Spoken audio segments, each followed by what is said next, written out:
ఈటల రాజేందర్ గారు ఈరోజు మీరు బీజేపీ పార్టీకి ఎంపీగా ఉన్నారు.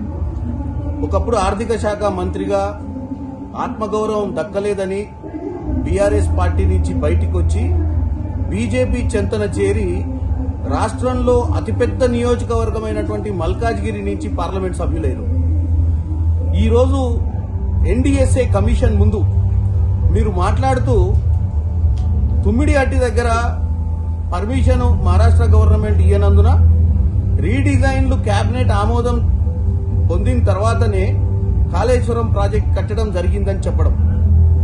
మీరు చెప్పాల్సింది ఏంటంటే ఆ రోజు ఉన్నటువంటి కేసీఆర్ గారు ఒక నియంత ముఖ్యమంత్రి, కేబినెట్ మీటింగ్లు నామమాత్రమే జరిగేటివి. ఏ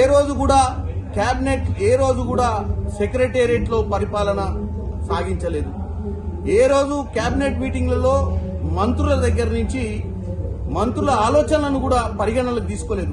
అటు మీరైనా, ఆ రోజు ఇరిగేషన్ శాఖ మంత్రి హరీష్ రావు గారైనా, ముఖ్యమంత్రి ఆ రోజు ఉన్నటువంటి ముఖ్యమంత్రి కేసీఆర్ గారి సొంత ఆలోచనతోటే ఈరోజు కాళేశ్వరం ప్రాజెక్టు ఈ పరిస్థితికి వచ్చిందని తెలియాల్సిన అవసరం ఉండే. మీరు తెలంగాణ ప్రజలు ఆ రోజు మిగులు రాష్ట్రానికి ముఖ్యమంత్రిగా ఉన్నటువంటి కేసీఆర్ గారు 8 లక్షల కోట్ల పైచిలకు అప్పు ఈ రాష్ట్రానికి మిగిలిచ్చిపోయారు. మీరు ఈరోజు బాధ్యత గల పార్లమెంట్ సభ్యులుగా వాస్తవాలు చెప్పాల్సిన అవసరం ఉండే కమిషన్ ముందు.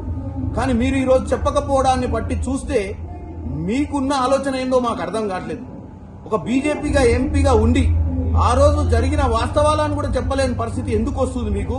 తెలంగాణ ప్రజలు మీ వైపు చూస్తున్నారన్న విషయాన్ని కూడా మీరు గమనించాలని కోరుకుంటున్నాను.